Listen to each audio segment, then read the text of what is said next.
દેશીમાં લાલ માટલું મળશે, દેશીમાં ફેન્સી વાળું ડિઝાઇન વાળું બી મળશે. દેશી માટલું મેક્સિમમ 120 રૂપિયાની શરૂઆત થઈ જાય. વેરાયટીઓ મળી જશે, હોલસેલ બી મળી જશે, રિટેલ બી મળશે. રસોડાની શોભા પણ વધારે એકદમ ફેન્સી ડિઝાઇન વાળું. આ મેક્સિમમ 500 550 સુધીનું. 500 કેટલી તમે ગોઠવી અત્યારે ગોઠવી 2000. કાચામાંથી પાકા થઈ જાય. કાચામાંથી પાકા કરવા. જોઈ શકો છો, આ છે વિજાપુર હાઈવે, વિસનગર થી લગભગ 2 કિલોમીટર અંતરે આવેલું છે આ જગ્યા છે. તો અહીંયા લગભગ કુવાસરાની ગામ પાછે છે. તો આપ અહીંયા માટલા લેવા માટે આવી. હા, હેલો, નમસ્કાર મિત્રો. તો ઉનાળાની શરૂઆત થઈ ગઈ છે અને ધમધમતા તાપમાં જો નેચરલી એકદમ કુદરતી રીતે ઠંડુ પાણી પીવું હોય તો મિત્રો દેશી માટલાની પાણી પીવાની મજા કંઈ અલગ જ છે. તો આજે આપણે તમારા માટે લઈને આવ્યા છીએ એકદમ શુદ્ધ માટીમાંથી બનાવેલું દેશી માટલા. તો આપણે ચાલો જાણીએ કે અહીંયા માટલા કઈ કઈ સાઈઝના મળે છે, શું પ્રાઇસમાં મળે છે, બધું જ માહિતી વિડીયોમાં રહેવાની છે. તો ચાલો આપણે વિડીયોને લાઈક કરજો, શેર કરજો અને ચેનલ સબસ્ક્રાઈબ કરજો. ચાલો આપણે જાણીએ માટલા કઈ રીતે બને છે અને વધુ ઠંડુ પાણી કયા માટલા મળે છે અને કઈ કઈ સાઈઝના માટલા મળે છે. તો ચાલો આપણે જાણીએ. તો માટલું તૈયાર થઈને જે આ શું પ્રોસેસ ચાલુ સુકાવા બહાર કાઢ્યું. કાચા માટલા છે, કાચા માટલા સુકાવા બહાર કાઢ્યા. બરોબર. પછી આની ઉપર કલર કરવાનો. સુકાયા પછી કલર કરવાનો. કલર કરીને પછી ભઠ્ઠીમાં નાખવાનું. બરોબર છે.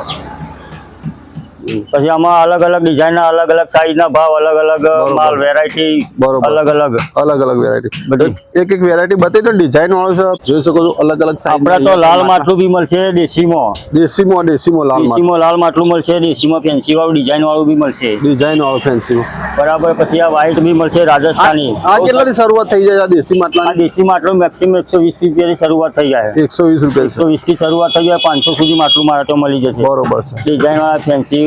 બરોબર. કુલરી, ગલ્લા, માળા, પક્ષીના કુંડા. આ માટલું રાજસ્થાન થી આવે છે. આ માલ સરસ પાણી ઠંડુ થાય છે આમાં. બરોબર, ઠંડુ. પછી આ મોરબીનો માલ આવે છે, થાનથી, થાનગઢથી. આપણા પાસે વેરાયટીઓ મળી જશે, હોલસેલ બી મળી જશે, રિટેલ બી મળી જશે. હોલસેલ રિટેલમાં પણ મળી જશે, બધું મળી જશે. જે ડિઝાઇન વાળું માટલું જે ઘરની શોભા તમારી વધારે છે અને ચકલી વાળું માટલું છે ને? ચકલી વાળું માટલું. હા, ચકલી પણ મારું માટલું છે. તે તમે પાણી લેવામાં સરળતા પડે છે અને તમારા રસોડાની શોભા પણ વધારે એકદમ ફેન્સી ડિઝાઇન વાળું જોઈ શકો છો. આ કેટલા સુધી મળી શકે માટલું? આ મેક્સિમમ 500 550 સુધીનું. 500 550 250 થી સ્ટાર્ટ થાય. 500 550 સુધી મળી જાય. બરોબર. 250 થી માટલું સ્ટાર્ટ થાય, ચાલુ થાય. અને દેશી માટલું 120 થી ચાલુ થાય. બરોબર. પછી મારા ત્યાં કાળી માટલી બી મળી જશે. બરોબર. શાક બનાવવાની હંડી, છાશ બનાવવાની હંડી જોઈ શકો છો. કાળું બી મળી જશે. કાળું માટલું છે. પછી સોરના કુંડા મળી જશે.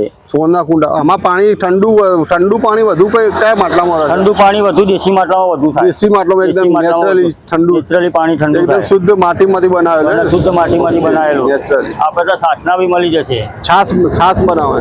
છાશ એકદમ નેચરલી ઠંડક રાખવા માટે આ કાળું હુંડી કહેવાય ને? હા, હુંડી. જોઈ શકો છો, આ હુંડી જે નેચરલી જે છાશ તમારા ઘરે ઠંડુ રાખવા માટે, ફ્રીજ કરતા આમાં વધુ નેચરલી ઠંડી છાશ રહે છે. જોઈ શકો. પછી આ શાક બનાવવા માટે, રસોઈ બનાવવા માટે હંડી. આ રસોઈ તમારે ઘરમાં રસોઈ બનાવવા માટે એકદમ નેચરલી અને શુદ્ધ જે ઘરના વાસણા જે ખોટા છે અને શરીર બગડે અને બીમાર પડો એના કરતી આ અહીંયા તમે પોતાની રસોઈ બનાવી શકો છો માટીના વાસણમાં. હોલસેલ તથા રિટેલ બી મળી જશે. આ કેટલા સુધી હુંડી મળી જાય? આ રિટેલમાં 120 સુધી અને હોલસેલમાં બી મળી જશે. રિટેલ 120. હા, 100. આ શું કહેવાય? હાંડી, શાક બનાવવાની. હાંડી શાક બનાવવાની. બરોબર છે. 120 રૂપિયા તમને મળી જશે પોતાની રસોઈ બનાવવા માટે. ઢાંકણા સાથે. ઢાંકણા સાથે તમારે રસોઈ કરવા માટે હાંડી મળી જશે, જે પ્યોર રસોઈ અને નેચરલી રસોઈ, જે તમારા શરીરને કોઈ પણ નુકસાન નથી આપતું એવી તમારી રસોઈ શુદ્ધ માટી, દેશી માટીમાં તમે રસોઈ બનાવી શકો છો. તો જોઈ શકો છો, આ રોટલી બનાવવા માટે તવી મળી રહેશે તમને. જે અરે ચૂલા માટેની જે ગેસ પણ બનાવે. બંનેમાં ચાલે. ચૂલામાં બી ચાલે, ગેસમાં બી ચાલે. ચૂલામાં, ગેસમાં, બંનેમાં ચાલે. રોટલી બનાવવા માટે જોઈ શકો છો એ બંનેમાં તમે ચાલે. ગેસ ઉપર લાકડામાં પણ તમે રસોઈ બનાવી શકો છો. તો આ તવી છે રોટલી બનાવવા માટે. અને ચોખાની વસ્તુમાં જે રસોઈ બનાવવા માટે તમે રોટલી બનાવો તો ફક્ત માટીમાં બનાવો તો વધુ સારું રહેશે, જેથી કરીને શરીર અને સ્વાસ્થ્ય સારું રહે. આ પક્ષીનો માળો. આ પક્ષીના માળા છે. જે આમાં તમારે પક્ષી માળા બનાવી છે તો પોતાના ઘર માટે અને લઈ શકો છો, જેથી કરીને પક્ષીઓને સુરક્ષિત માળો બનાવી શકે પોતાના માટે અને પોતાના બાળકો માટે. કહેવાય છે ને કે પૈસા મની ઇન્વેસ્ટ કરવી એને આ જે ગલ્લો કહેવાય છે ગુજરાત દેશી ભાષામાં, તો અહીંયા મની બેંક પણ કહેવાય છે. બચ્ચા મની બેંક કહેવાય છે. તો આમાં પૈસા પણ તમે સેવ કરી શકો છો. માટીમાંથી અને દેશી માટલા તૈયાર કરવામાં આવે છે. તો આપણે અહીંયા અને વધુ ઠંડુ પાણી કયા માટલામાં રહે છે તો આજે વિડીયોમાં બતાવવાના છે. તો ચાલો આપણે અહીંયા પૂરી પ્રોસેસ બનાવવાની કે માટલું કઈ રીતે તૈયાર થાય છે. તો ભાઈ અમારી આ માટી છે, તળાવમાંથી માટી આવે, બરોબર. આ માટી ટોકરે ઉપાડી અને આ કુંડીમાં નાખવાની. બરોબર. આ કુંડીમાં નાખી આની રબડી બનાવવાની. રબડી બનાવી અને નીચે ચાયણો મૂકવાનો. ચાયણો મૂકવાનો. કચરો ચાયણામાં માટી ચોકડીઓમાં આવી જાય. બરોબર. થોડી કાઠી થાય એટલે આને બહાર કાઢી દેવાની. થોડી કાઠી થાય એટલે થોડી પકડાવી થાય એટલે આને બહાર કાઢી દેવાની. આ થોડી કાઠી કાઠી થઈ એટલે આને બહાર કાઢી દેવાની. બરોબર. બહાર કાઢી દેવાની. પેલા જે કુંડીમાં નાખીને જે અંદર જે ફિલ્ટર થઈ માટી જે ઝીણી એકદમ બને તો અહીંયા કાઠી બને. થોડી કાઠી થાય એટલે બહાર કાઢી નાખવાની. બરોબર. પછી કાઠી થાય એટલે પછી અહીંયા મશીનમાં લેવાની. ગુંદો એટલે અહીંથી ગુંદાઈને પહેલો થઈને અહીંયા બહાર આવે. બરોબર છે. જોઈ શકો છો આ જે અત્યારે જે પેલા પગથી ગુંદાતા ને અત્યારે મશીન આવી ગયા, ટેકનિક આવી ગઈ છે. માટી તમે જોઈ શકો છો આ માટી ગુંદીને મશીનમાં નાખવાની. મશીનમાં માટી નાખે છે. સીધા મશીન દ્વારા અહીંયા મશીન દ્વારા ચાલુ થઈ જાય છે. જોઈ શકો છો આ પહેલો થઈને મશીનમાં માટી ગુંદાઈ જાય. અત્યારે જોઈ શકો છો આ માટી નીકળી રહી માટલા બનાવવા માટે.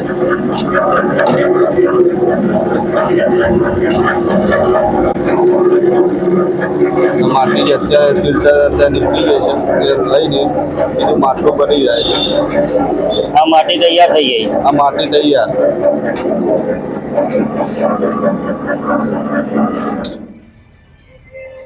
માટી તૈયાર થઈ ગઈ. પછી આને ચાકડા ઉપર ચડાવવાની.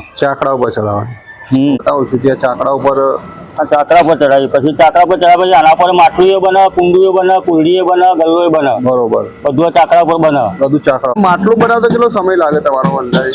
માટલું ચાકડા પર બનાવતો 2 મિનિટ લાગે. 2 મિનિટ લાગે. 2 મિનિટમાં માટલું તૈયાર થઈ જાય, એનો આકાર બની જાય. માટલું ઉતારીને પછી ટીપવા જાય.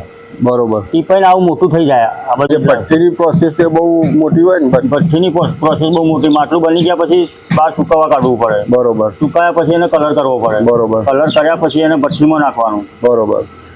અને ભઠ્ઠીમાં કેટલો સમય રાખવું પડે? ભઠ્ઠીમાં પકાવવા માટે મેક્સિમમ 1.5 કલાક. 1.5 કલાક બાકી જાય માટલું. 1.5 કલાકમાં માટલું તૈયાર થઈ જાય. કેટલા ટાઈમ બહાર કાઢવાનું હોય? સવારે બીજા દિવસ સવારે બહાર કાઢવાનું. સવારે બીજા દિવસ કમ્પ્લીટ પકાઈ ગયું? હા, કમ્પ્લીટ. બરોબર. ઓકે, સરસ. હા, ઉપરી થર ગોઠવવા પડે. ઉપરી થર ગોઠવવા પડે. તો આ કેટલી તમે ગોઠવી અત્યારે ગોઠવી 2000. 2000 ને ગોઠવી 2000 કુલડીઓ ગોઠવી આપણે. 2000 કુલડી ગોઠવી દીધી. બરોબર. આમાં મેક્સિમમ 2200-2300 નંગ આવે. 2200-2300 નંગ પકાવવાની. બરોબર. અને માટલા કેટલા આવો? માટલા આમાં નાના નંગ આવે, ગઢવા નંગ આવે 400 નંગ. 400 નંગ. મોટા નંગ આવે 200. બીજું કયો અંદર પકાવવા? માટલા, ગલ્લા, માળા, પક્ષીના કુંડા. બરોબર. કાચામાંથી પાકા થઈ જાય. કાચામાંથી પાકા કરવાના. બરોબર. પક્ષીનું પાણી પીવાનું કુંડું બન્યું. બરોબર. જોઈ શકો છો જે પક્ષીઓને પાણી પીવાની જે કુંડું અત્યારે બની ગયું છે. કુંડું બનીને તૈયાર થઈ ગયું. કુંડું તૈયાર. પછી આ સુકાય એટલે આને ભઠ્ઠીમાં નાખવાનું. બરોબર. પકાવવા માટે ભઠ્ઠીમાં. પકાવવા માટે ભઠ્ઠીમાં નાખવાનું. ઓકે. પેલી બાજુ માટલા જે બની રહ્યા છે. જોઈ શકો ભાઈ અત્યારે માટલા બનાવી રહ્યા છે. જોઈ શકો આ જે માટલા બનાવેલા છે ચાકડા ઉપર તે અત્યારે પ્રોસેસ કઈ રીતે ગોળ બનાવી શકાય તે અત્યારે પ્રોસેસ ચાલુ જ છે. તો પ્રોસેસ તમે બતાવીશું.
પ્રમોશન વિડીયો નથી, કોઈ પૈસા લીધા નથી મિત્રો, તો ફક્ત ગરીબ એક સપોર્ટ મળે એ આશયથી જ આપણે વિડીયો બનાવ્યો છે.